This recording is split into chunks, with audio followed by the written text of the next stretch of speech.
with Olivier, just introducing yourself and tell people maybe what's happening in Colombia with coronavirus, like, you know, dates you know about, and tell briefly how you ended up in France right now, because it's a crazy story. Yes, thank you, Clark. Hello, everybody. Well, indeed, yes, I am in France right now. Well, I am French, of course, you noticed from my accent. But I was traveling, we decided with my business partner, Diego, to be traveling around Asia a little bit from the beginning of this year, and it was not a good time to be in Asia right now. So we've been stuck in Thailand for a couple of weeks, and then we finally got a flight to get into France. So now we are stuck in France and waiting for Colombia to open again in international borders and international flights, so we can get back home at some point. We still don't know when it will be, because actually the Colombian government just announced yesterday that international flight will be opening on September the 1st. So we might be staying 3 more months in France at my parents' place. Well, not a bad place to be, but we would prefer to be home. But anyway, and yes, about the situation in Colombia, as you were mentioning, so things are not that bad in Colombia, to be honest. Like, figures are pretty low. Of course, it's still too much, too many people, like 800 deaths as from yesterday, I think. But that's really low figures compared to many countries in the world. Basically, what the government of Colombia did, they did very strong measures, very easy, very early in the process, and they're doing very long process and very slow and very hard. So it's good for healthcare, and it's good for the health of Colombians, because we don't have a lot of deaths, which is the main goal, of course. But it's making our business a little bit more complicated, of course. So we started the lockdown very early. After 2 months, Colombia is still in full lockdown as from today. Like, only few people can get outside of the house. You are allowed to get outside only every 2 days, not every day. They're just finally opening a couple of small cities next week, but big cities like Bogota, Cali, and Cartagena or Medellin, they will be totally still in full lockdown in June, and they won't open the border until September. So in conclusion, as for the business and tourism, well, we know that July and August season won't be good for us, definitely. But the good news is that at least for the next season, so when it will start again, it will really start in good conditions. Since they are going strong, where we have good hopes that it will be finished, finally finished, and really finished. So that's the hopes. So at least for October, November, like, we will be totally safe to get clients. We'll see. We'll see how it goes. Cool. Yeah, no, I mean, that's the thing. I think Colombia has one of the best healthcare systems in South America overall. And something that's always surprising about Colombia, just going there, even like the health and safety standards you have there with any buffet services, the personal protective equipment, which we now know what that is, you know, what they've forced people to wear, and even in public swimming pools having to wear bathing caps. And, you know, it's just a very well-run country in terms of the public health system. So it's not going to be a surprise that, you know, it's not a surprise that you have such low numbers there. And I'm sure, you know, I feel out of any country, it'd probably be the one that I feel most safest traveling to right now. Definitely much safer than where I'm at. Yeah, me too. France is a disaster also. Yeah. So I'm going to go into this. We're going to start with Hacienda Bambusa in the coffee region, and then visit Barichara. I'm going to mostly present. I'm going to pull Olivier in to answer some questions and kind of give some of his personal part of it. You know, why these properties I'm representing. As you know, I like trying to have properties that are small, independent, family run, but also things that are off the beaten path. And, you know, Colombia has become this hot destination recently, and you have the givens. People are going to go, they're going to spend time in Bogota because that's where they're flying into. And then Cartagena seems to be in every single travel magazine for the past 2 years as the destination. So people are always saying, oh yeah, we're thinking about going to Colombia. We heard Cartagena is so great. But people are always asking, what else is there to do? You know, what else should I do in Colombia? So I hope that this can answer your questions and giving you two incredible, a bit more off the beaten path. And frankly, I feel like almost more genuine destinations than Cartagena itself. So we're going to start with Hacienda Bambusa, which is in the coffee region, or the Eje Cafetero. So as you can see here, from where Bogota, people are going to fly in internationally to Bogota, and then the most direct route is they're flying to this town of Armenia. So as you can see, the Andes here kind of split up into three main lengths, and then the valleys between them. And this valley, which essentially runs from Medellin down to Cali, this is the prime coffee growing region here, subtropical year round, just beautiful, beautiful temperatures, abundant sunshine, and not a crazy amount of rain, but just enough to make everything super green and grow. So this valley kind of from Pereira going down to, or Manizales, Pereira, Armenia, as you go further south, it gets warmer, obviously. So Armenia is more of the kind of tropical side of the coffee region.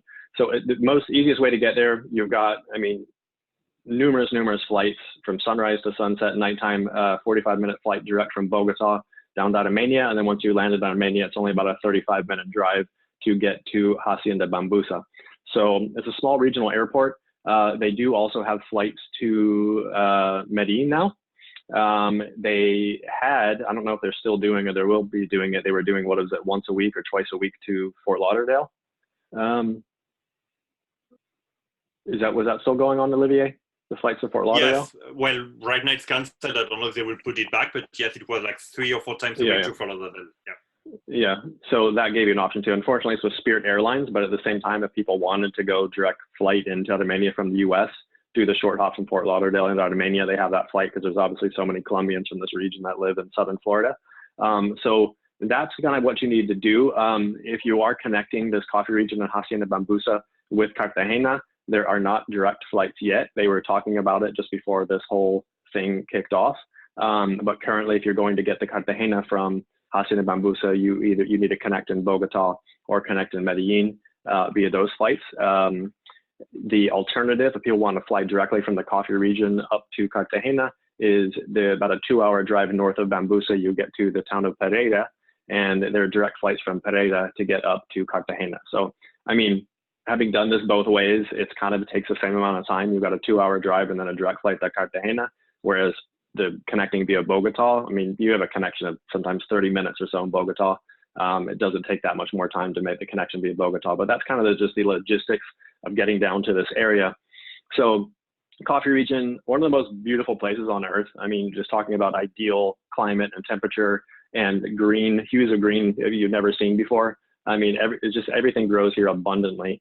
And just beautiful landscapes everywhere. So what's really cool is that you land in this little regional airport and you literally drive out of the airport, like when you're picked up from Bambusa, by the staff from Bambusa, you're picked up in private and you leave the airport, and within 2 minutes, you're in the countryside and you're on these dirt roads, weaving through strands of bamboo and then out into, you know, coffee fields and fields of pineapple and fields of banana. It's just kind of like, you feel like no one even lives down there. You see little houses and stuff, but you don't even see the town of Armenia. You pretty much land and then you're right into the countryside, driving out this beautiful road to get to the lovely Hacienda Bambusa. This place, so I actually first went here, I think it was in 2008. I had just started working at Geographic Expeditions, managing Latin America, and they said, what do you want to do? And I said, well, I want to launch Colombia. I had been spending a lot of time in Colombia during those 10 years I was living in Peru, and I love the country. And I was touring around, you know, for Geographic Expeditions, looking at different haciendas in the coffee region, because I really felt that region had so much to offer. But I was finding most of the haciendas there that were involved in tourism, they catered to the Colombian market, which is a very different kind of guest experience. And there wasn't really anything that was really catering to an international clientele until I came to Bambusa. And it was surprising because Bambusa, I almost didn't go there because the road in was so long. I was like, nah, you know, I've seen so many places that have been disappointing. And my local driver was like, no, trust me, you've got to check this place out. So we went in, found this lovely little place, blew me away the setting of it. And then I met the owner of it, or actually he doesn't own it. Santiago Montoya is the son, but his father, Diego, owns the farm there and grows cacao and bananas and a bunch of other stuff. But this place is being run by Santiago and his wife, Camila, and just super, super cool people. I mean, perfect English. And seeing what guests were there, they were all international guests. So, you know, I was like, wow, this is what I've been looking for. And kind of, they weren't really involved in tourism. Santiago is actually an artist. So he was focusing, he had his studio there at Hacienda Bambusa, and he was working on his artwork. I mean, he's been an artist all his life, and he was kind of you call him the struggling artist. I mean, he's running a bed and breakfast here at Bambusa, but his clientele were pretty much all the diplomatic community in Colombia. So people that worked at the consulates and embassies in Medellin and in Bogota. The Montoya family is really well connected. Actually, what is it? Santiago's uncle is Juan Pablo Montoya, who's like the famous NASCAR driver. Yep. So very well-known family, you know, very well linked in kind of an international community. So they were running Bambusa kind of as this getaway for the diplomatic community. So it was all of a sudden coming someplace where there was wonderful English spoken, and the service was kind of geared towards this international clientele, and just an amazing guy, Santiago. Well, so when I left GeoX, I mean, when I started representation, I knew I wanted to be involved in Bambusa. I thought it was such a hidden gem that needed to be told about.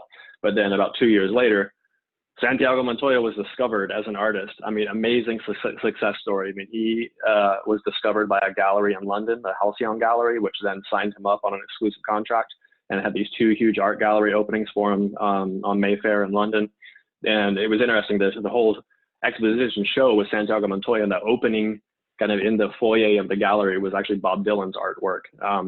But you need to check this guy out. I'll send the link afterwards, but he basically does art with currency notes. So you can see there, he like takes bills and folds them up and makes these incredible mosaics out of currency.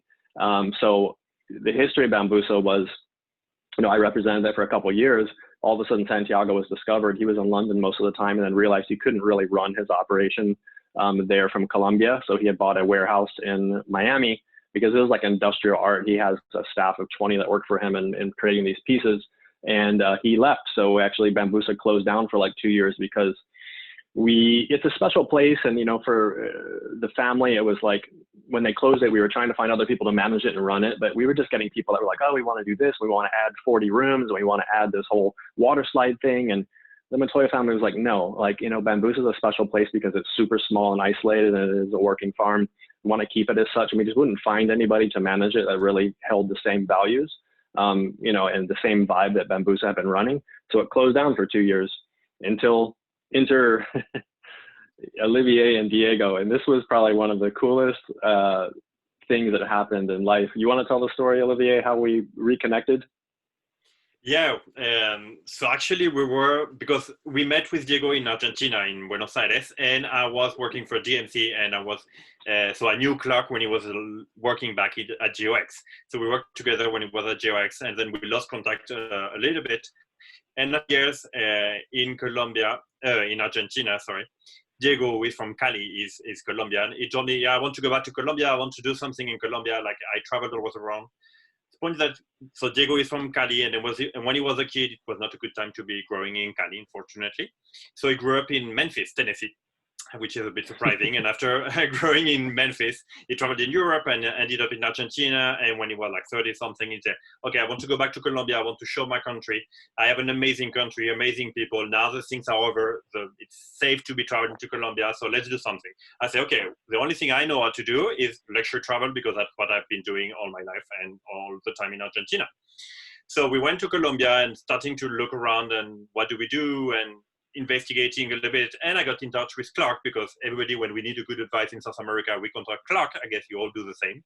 So we got in touch with Clark, say, Clark, do you have any tips about Colombia? Like we are considering doing something. And say, yeah, go to check Hacienda Bambusa. It's a place that you might be interesting to rent, like for families or something like this. Go to have a look. And I don't know if coincidence or destiny, but Santiago Montoya was in Bambusa the 2 days that we were going to visit it. Like he hasn't been to Bambusa for 2 years, and the day that we were supposed to visit it, Santiago was there. We chatted with Santiago, and immediately we did a great connection, and we understood each other. We said, let's do it.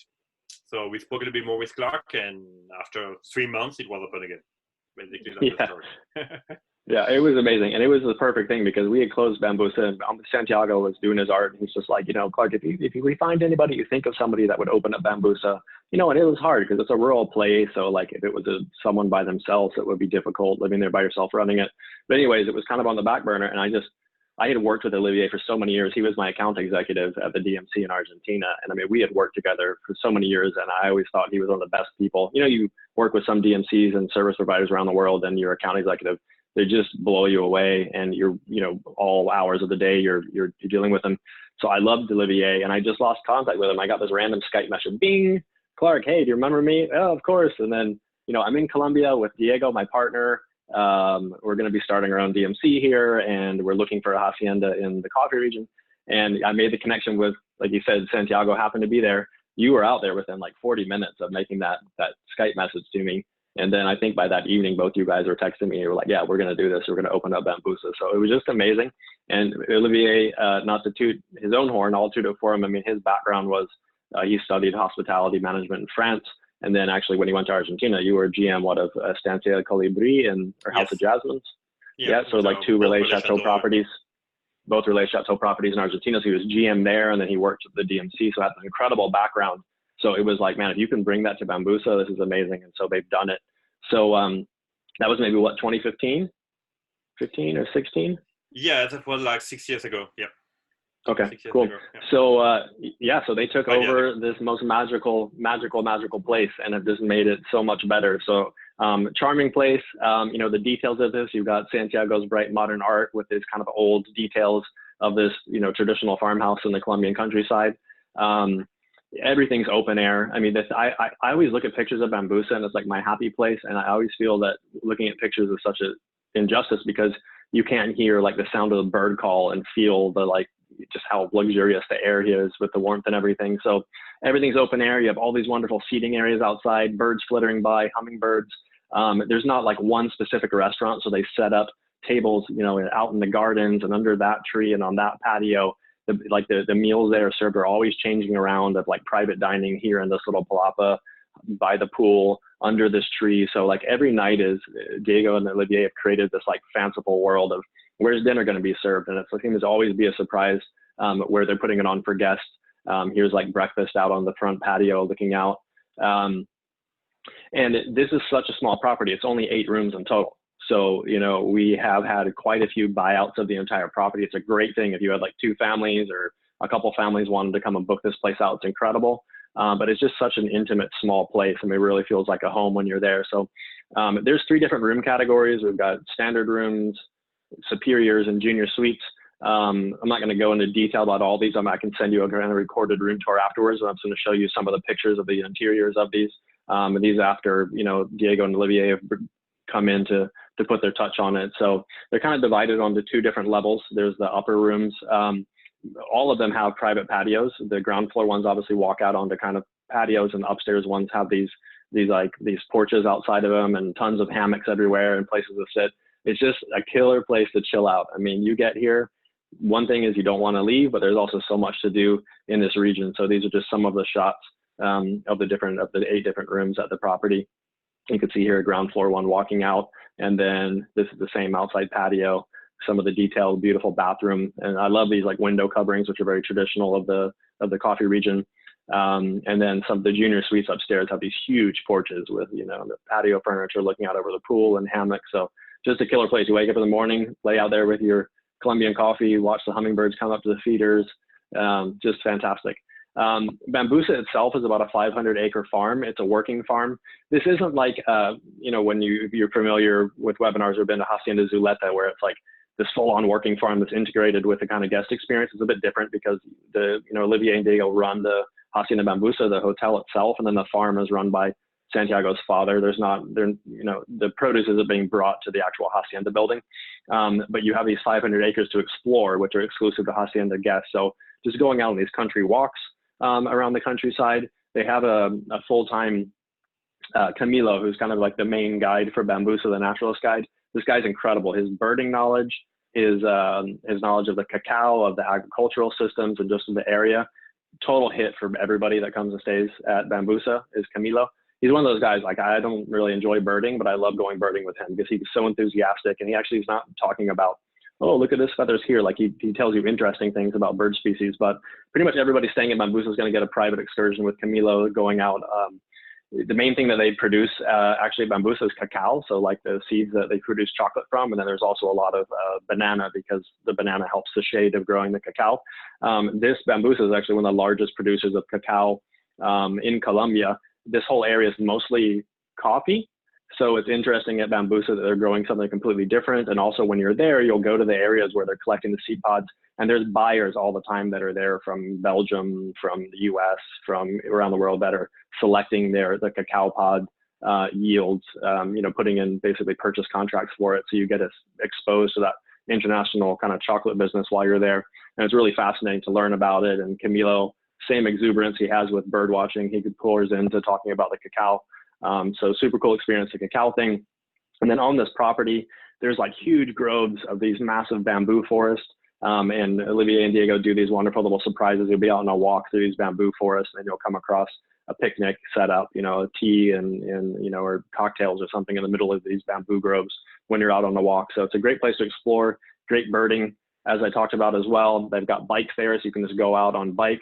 So, coming to Bambusa is one thing of just enjoying the serenity and the solitude of the hacienda and exploring the grounds itself. They do horseback riding. This is maybe a 5-minute drive away from Bambusa, right near where Olivier and Diego's house is, where they start off on the horseback riding, but it's basically, you can kind of see Bambusa from a lot of the things, but these wonderful loops going down, fording across the rivers there with the local riders, and then ending up back at what is it called? Tres Marias? La Maria. Las Marias. Yep. Las Marias. And people will come back from the horseback ride and have these incredible gourmet picnics set up waiting for them after the ride. So you've got all of this stuff on Bambusa itself. And then of course, time just to come back and enjoy the pool as well. And then the surrounding area, there's so much to do in this area. I think this is one thing, if you really look at going to Cartagena, which is such a known location, and look at like, what's the variety of things you can do, it pales in comparison to what there is to do in the coffee region overall. All these beautiful little towns and national parks, and well, I'll talk about some of this. So, some of the things that are ubiquitous and so cool about this area is that the majority of all the surplus World War II Jeeps were actually sold off by Kennedy to Colombia back in the day. And so this is so typically Colombian coffee country, is these beautiful Willys Jeeps, which are still like the workhorse for agriculture around here and for transportation and taxis and stuff. So a lot of the excursions, even though we have nice, SUVs that guests are taken out on when we come to towns, we switch over to go ride in these Jeeps with the local drivers, which is cool. And you can ride standing up in the back of them as you're going through the countryside.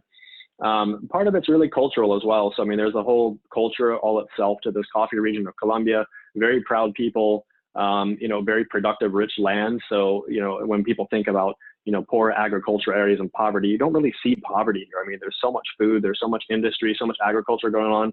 By and large, it's an incredibly it's 100% peaceful area and just loving, down to earth, humble people. So they do tours to all these little towns, and particularly this town of Pijao. What's the guy's name here? The guide here? Alfonso? Juan David. Juan David. I was totally off. So Juan David is a local guy, or he's moved to this little town of Pijao, and he does these cultural tours. And it's such a great tour because he just kind of walks you around, and you chats with guys he knows in the streets with guests. He'll take you into the local pool hall where the men are just standing around, shooting billiards and going up to get little cups of coffee. So real deal. Let me take you around and show you the town, just as a typical day in town, rather than as this, fabricated tourism thing. It's just, let's go around and meet the people of this town and just kind of see things going on. And everyone's asking questions, where are those bananas coming from? Where are they selling it? What's here in the wheelbarrow? That's sugar cane, blah, blah, blah, blah, blah. And it's just cool seeing everything that's happening in these towns and enjoying all the architecture, the beautiful, brightly colored painted doors of these towns, and just a kind of a slow pace of life. Really idyllic settings. And I love these Jeeps. I can't get enough of all the Jeep shots there. And then of course, this area, because it's the coffee region, we've got the, various different coffee farms that we go to learn about the coffee production.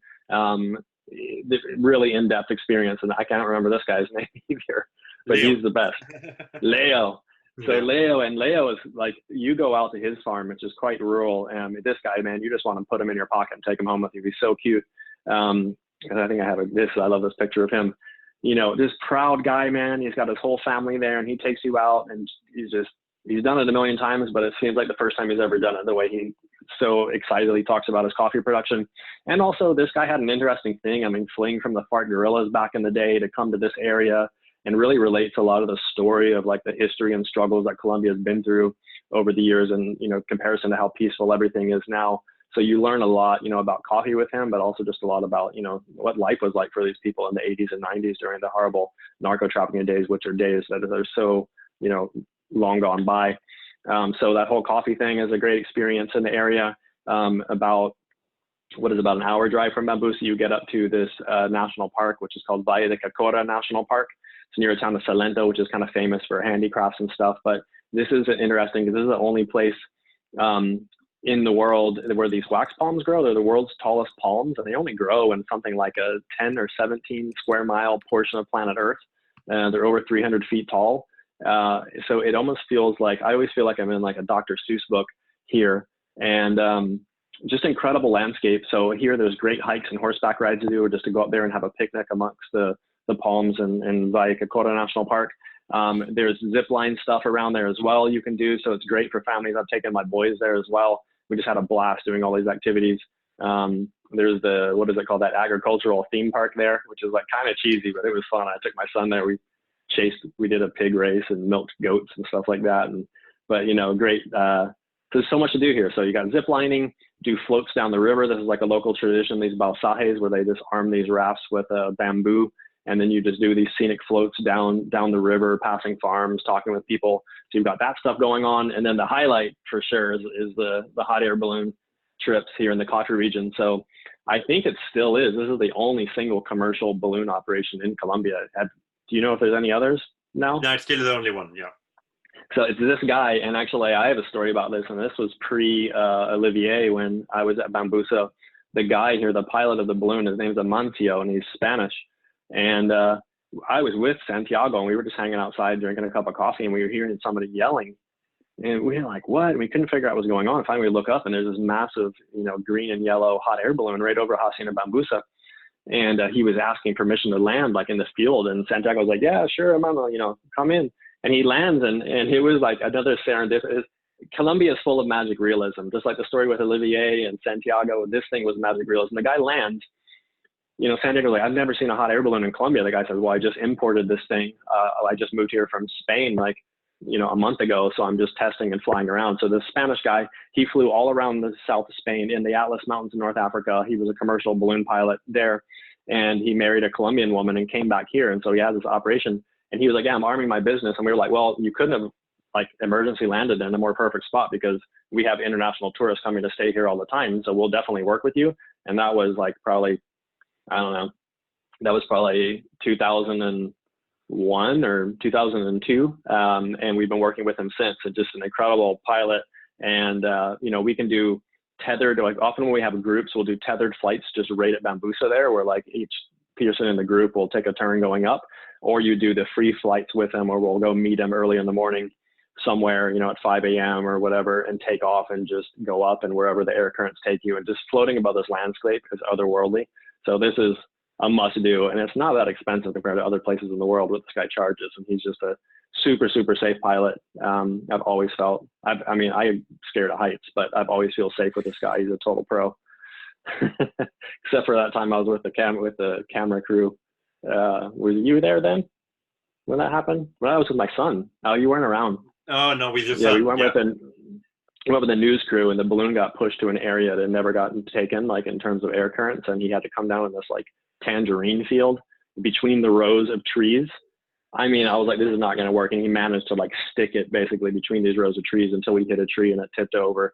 So really, and he said it was the most exciting landing he'd ever had in like 35 years, the rarest, but so cool. If you go down here, you have to go with it. And just, you know, Olivier and Diego have armed the most incredible staff. I mean, really just incredible staff. I love all their uniforms too. I mean, you guys have style in this, but just, this is a small house. You've got 8 rooms. You have this loving staff. You really feel welcome to this family coming to stay there. So can't recommend Hacienda Bambusa enough as a place, as kind of a highlight in Colombia. And I think for most people that have traveled in Colombia and stayed down here, they'll agree. They're like, that was the most authentic, cool Colombian experience, the coffee region. Like, yeah, Cartagena was cool and interesting, but this was something that really like took me by surprise. And I didn't really think about just how authentically and how traditional the coffee region is of Colombia. So it should definitely be on everybody's trips.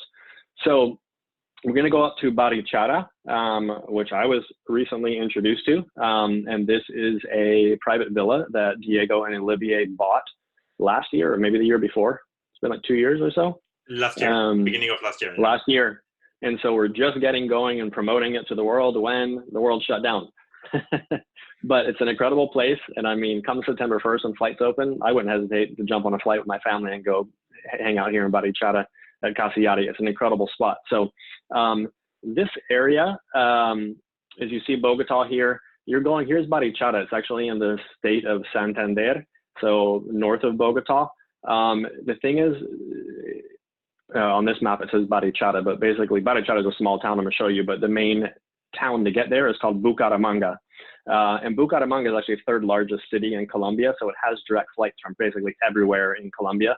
So no matter where, it doesn't have direct flights from Armenia, but pretty much anywhere else in Colombia, Cartagena, Santa Marta, Medellin, Cali, Bogota, you could fly straight into Bucaramanga. They also have a flight from Panama city, Panama, as well. So if people were doing like, this would be a great combination of doing like a beach thing, like at Isla Palenque in Panama for a portion of it, and then wanted to do something in the Andes, fly from Panama into Bucaramanga, and then get out to Barichara.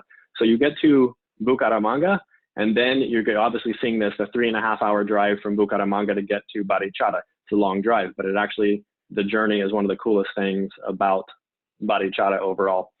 You can also do, actually I have this great next map. You can also do a good road trip if people are doing a longer itinerary in Colombia. You can start out driving from Bogota. You have a 3-hour drive to get up to Villa de Leyva, which is also a really well-known colonial town just north of Bogota, much more heavily visited than Barichara.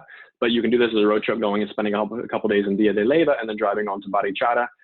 Or, you know, but the other thing is flying into Bucaramanga and then doing the 3.5 hour drive or flying to Barichara. So it's quite interesting. You come into Bucaramanga and it's only 120 kilometers driving to Barichara, but it takes like 3.5 to 4 hours. And this is why, as you can see this road here, this is the terrain getting, it's really only like one river canyon over, but basically this is the road that you're driving. So super curvy. If you're prone to car sickness, this is your worst nightmare. However, this is what's so cool about it. So you can, if you decide you're going to drive in, you do it that way. When you get to this massive canyon where you basically almost have like 2 hours of switchbacks going an hour down and an hour up the other side, they have this cable car system that starts on one side of the canyon and goes all the way over to the others. And this is a government, you know, or I don't know, a local state thing.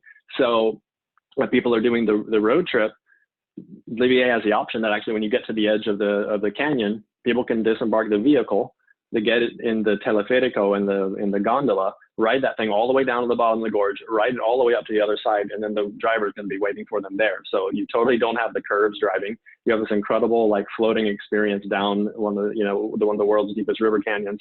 Then you pop out on the other side, and it just so happens on the other side where you get out of the gondola, where the switchbacks end there. This is one of the best paragliding spots in Colombia, if not South America, is this area. And so they also have the option, once you've gotten to the other side of the canyon, we can arrange tandem paragliding flights there. So you can imagine you take a 4-hour drive and you turn it into driving a bit, taking this cable car across, and then going tandem paragliding in the middle of it. I mean, I don't know where else in the world something like this exists. It's almost like, again, magic realism. Like, this is such a cool thing to be able to pop out, and then you have this paragliding experience right on the other side if people are into that.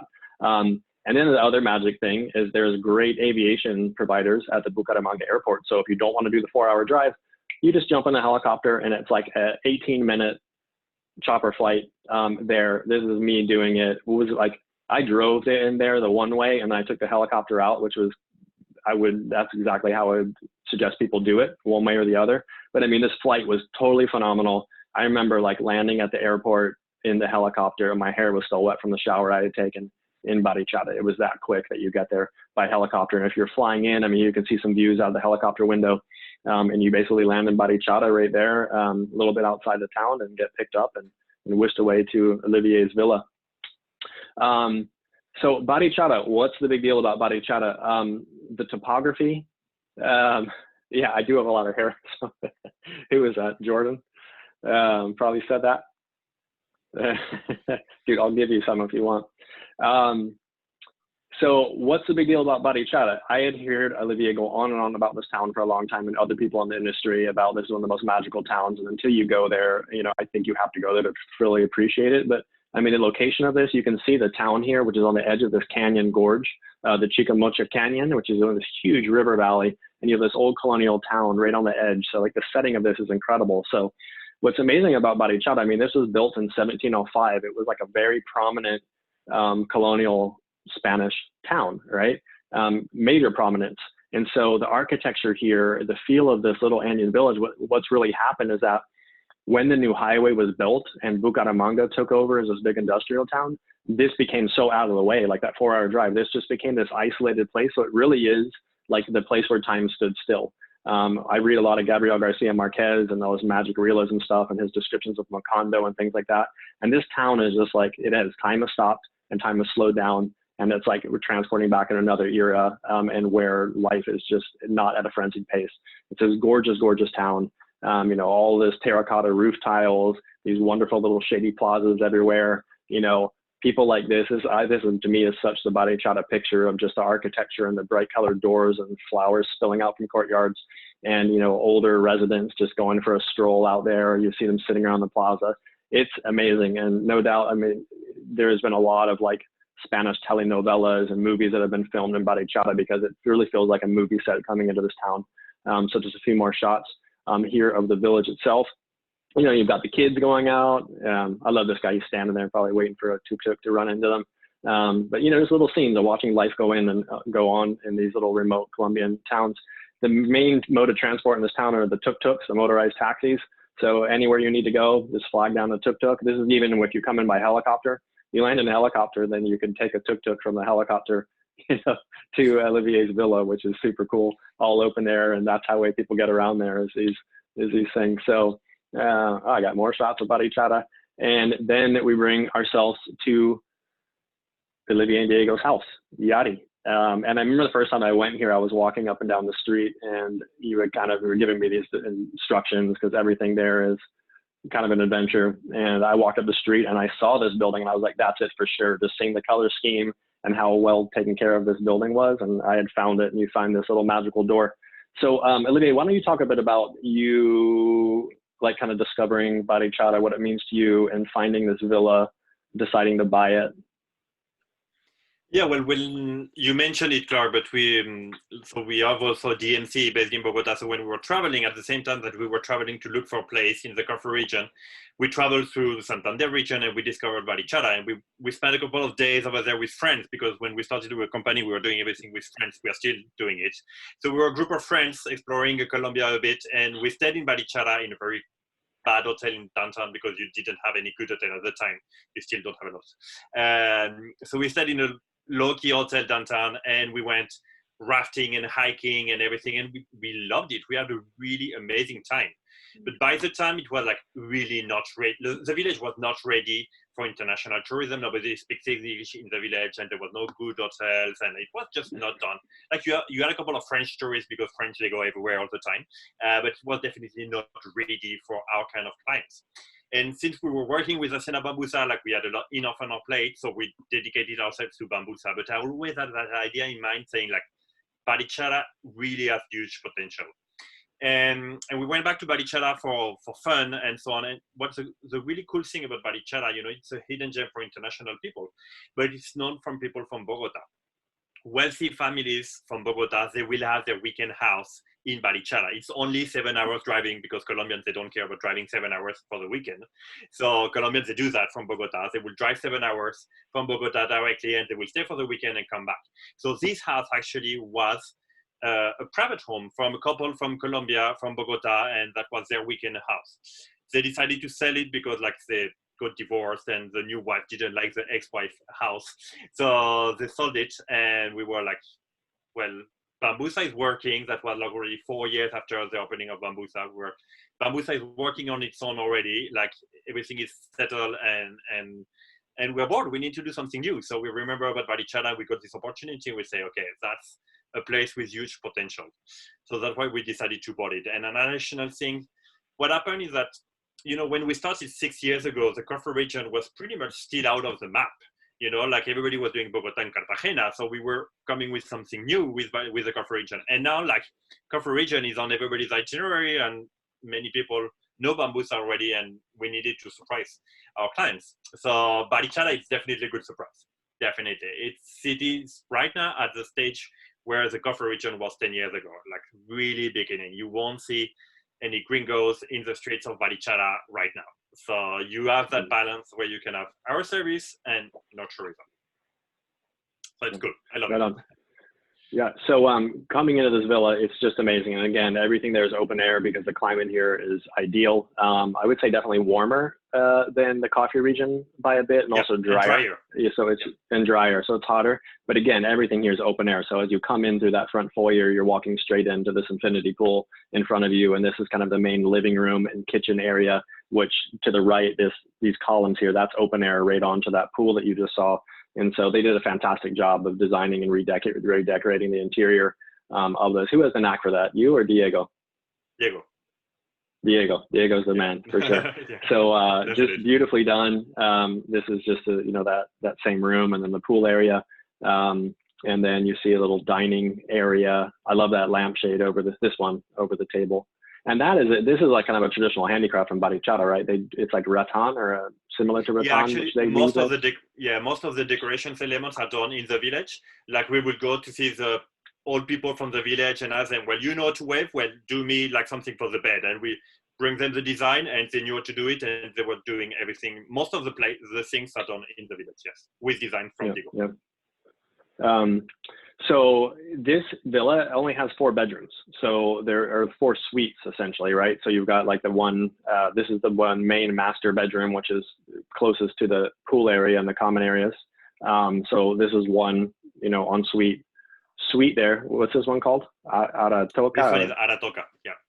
Aratoka, yeah.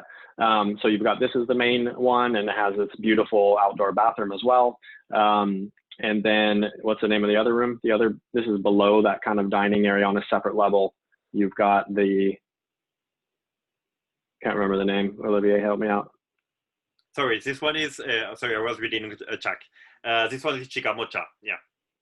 The thing, if I may, Clark, the thing that the rooms are really separated one from the other one. They are like 3 small houses inside one big house. So it's kind of strange and hard to explain.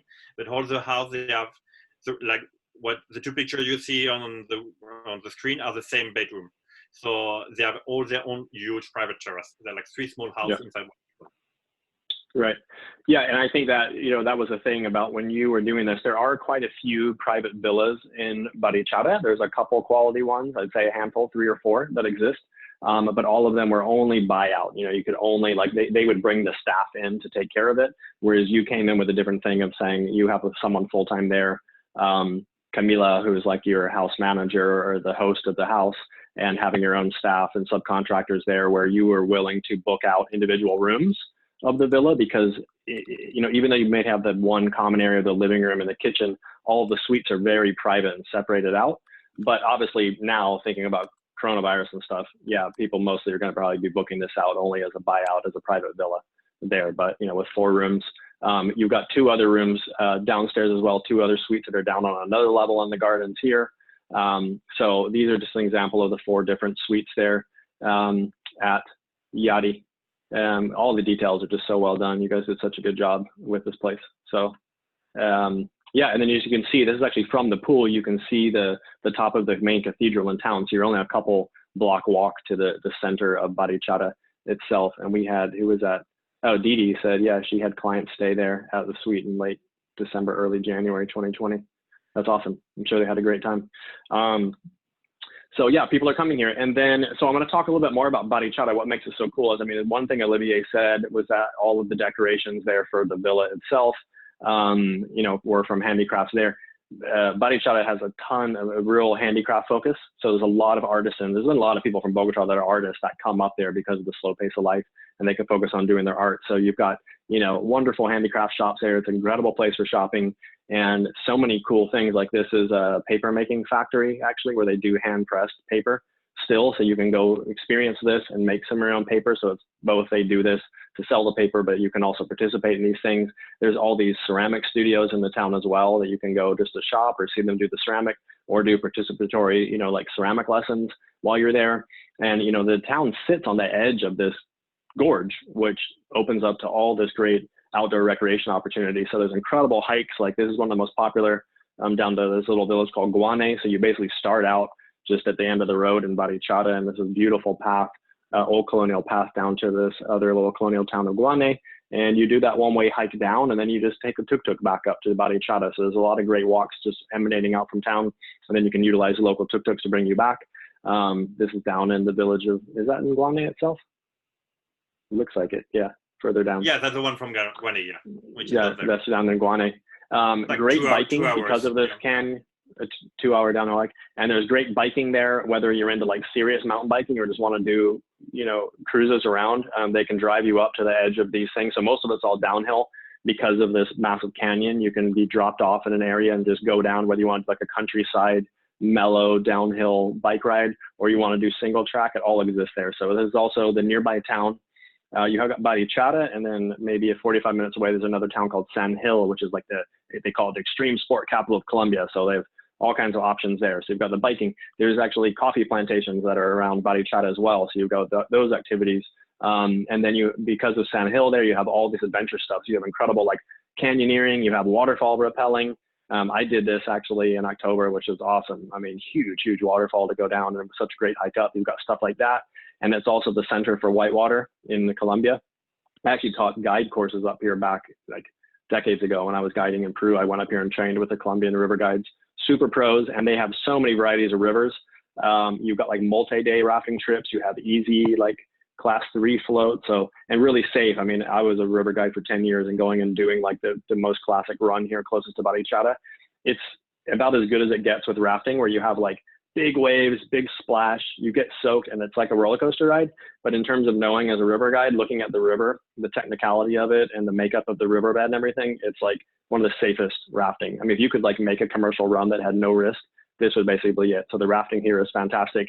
And then of course with Olivier and his team and their knowledge and years working in Colombia, you know, they set up the most amazing picnics and experiences for guests out on these excursions. So I mean, think about Barichara as this place that you could go to if people want to do one destination and have basically something that'll suit everybody. I think Barichara is the spot because, you know, yeah, half the family wants to go mountain biking and whitewater rafting and waterfall rappelling and hiking and do all this active stuff. And then the other half of the family's like, not my thing. I want to go shopping. I want to chill at the pool. I want to eat good food. I want to go, you know, do cultural stuff. I want to go learn about the handicraft stuff. You can do all of that. So it really has like something for everybody here. And once you go there, it's really hard to leave Barichara. Like you get into this like slowed down pace of life there. So it's an incredible thing. And Olivier has the best private home there, that 4-suite property in Casa Yahri. So that's it of us going on and on enthusiastically. I do these and I'm always like, man, I want to jump on a plane tomorrow and go back to Colombia. So if you guys are still there,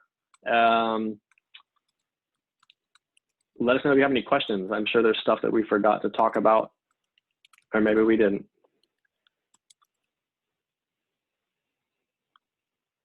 Yeah. I can answer that one. Yahri is actually the short name for Yaraguis, which is an indigenous community from the region of Santander who were the strongest and the strongest to defend the region from the Spaniards. And so we really like that culture because like that was protecting the local culture and protecting themselves. So they were like really strong and really proud of what they are doing. So Yaraguis was definitely too long to use as a commercial name. So we made it shorter as Yahri. Yeah. How far is it from Villa de Leyva? What, 3.5 hour drive? 4.5 hour drive from Villa de Leyva driving? Yeah, 4 hours. To be honest, 4 hours, yeah. Even a little bit more. It's a long journey, but it's scenic. It's really scenic. Yeah, it's cool. I mean, look, I'll be honest with it. I've been to Villa de Leyva a bunch of times. It's because Villa de Leyva is such a short trip from Bogota. It's a really popular thing that people will be in Bogota and they're like, they want to go and see these remote colonial Colombian towns in the Andes. So you go to Villa de Leyva, there's so many people that go to Villa de Leyva. Villa de Leyva is cool, but it's like, it's kind of overrun with a lot of tourists. You go to Barichara, Barichara is what you're looking for. You know what I mean? So if I was going to choose one or the other, without a doubt, I'd go to Barichara. Who else? Casa Yahri is for complete takeover only, correct? I mean, the idea initially was no, but you want to talk about that? Yeah, the initial idea was no. So we actually offer both options, and I think we will keep doing it that way. Like with the clothes and everything, like we had to rethink a bit our strategy. But I think we will open back with both options. You can take only one room if you want so, and then you share the social areas. Or if you can do a takeover. We don't promote it as a hotel because you don't have restaurants. It's really like you have your own room and you share the social areas. The good thing that the rooms are so far one from the other inside the house that you don't feel it. You don't have neighbors basically. So it works. We had clients already sharing the house and it worked perfectly. But it's not a boutique hotel. It's a house shared. So it works if you have only one couple. But the rates are actually calculated that as soon as you take 2 rooms, it is almost the same price as you do a takeover.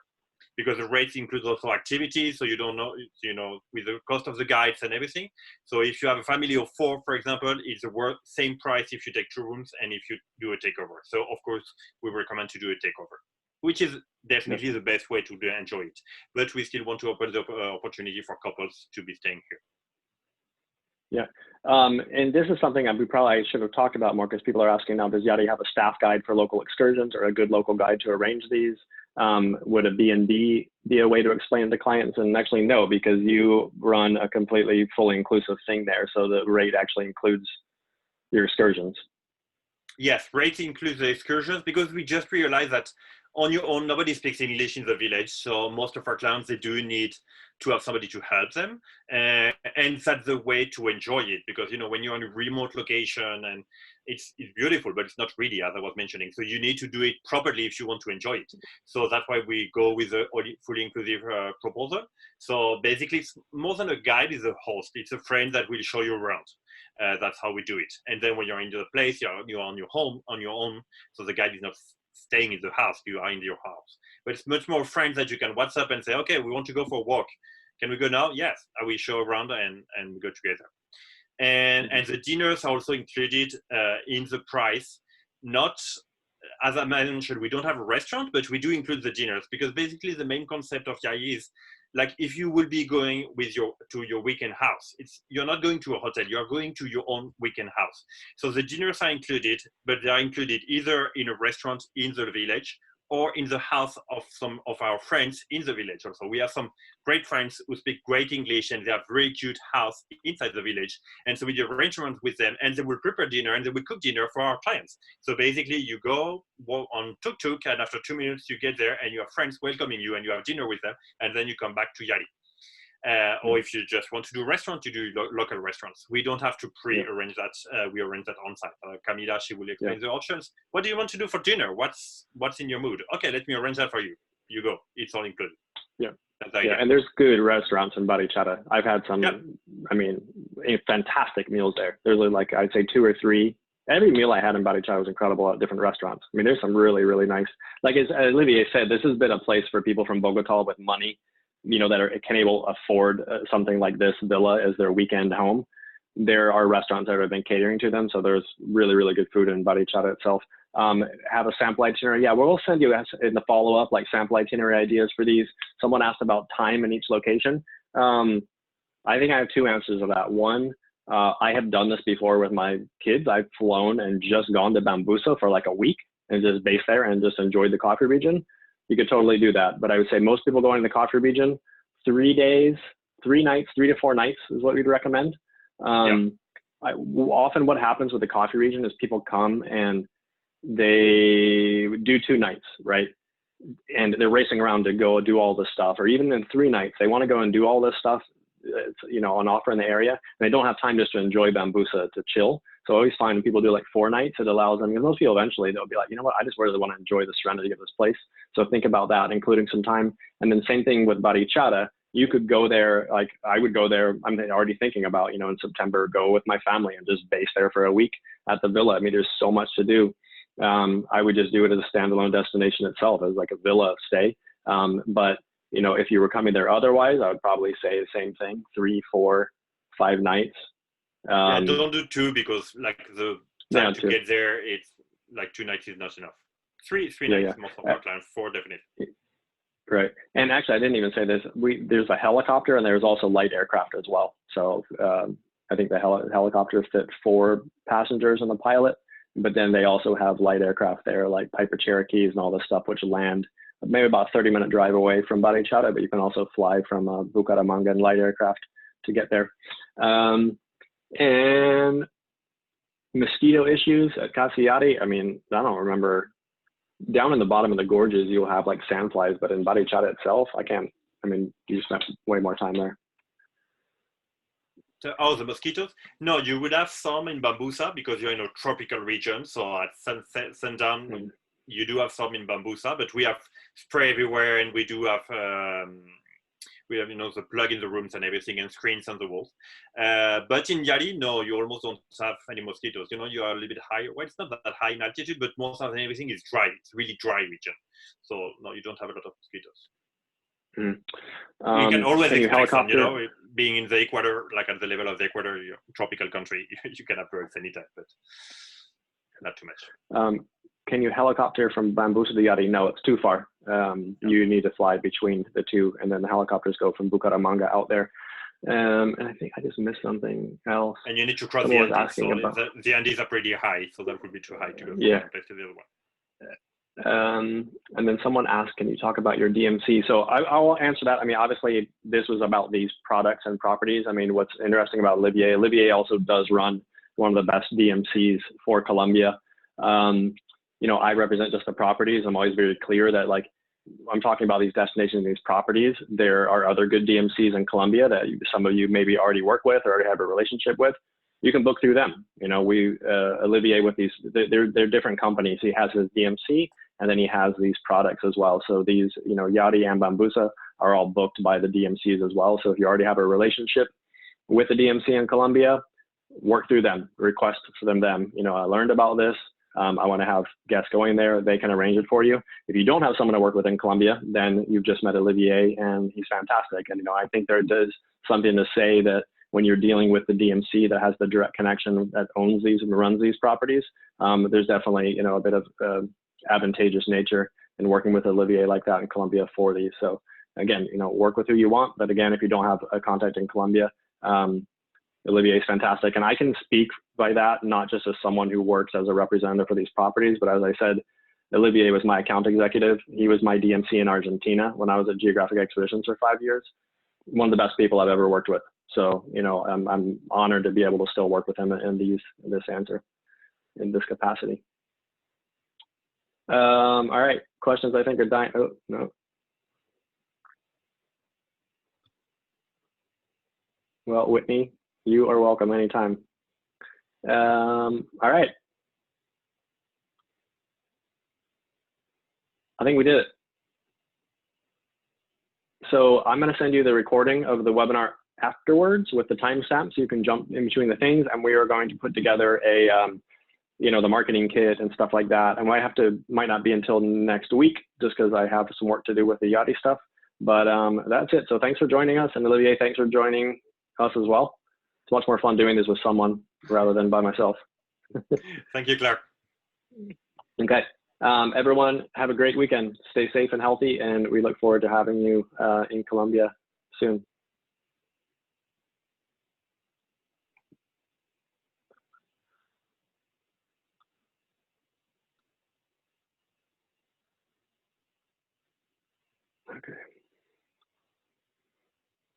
Okay, Olivier, see you, buddy. Okay, bye. Take care. Say hi to Diego for me. Okay, well.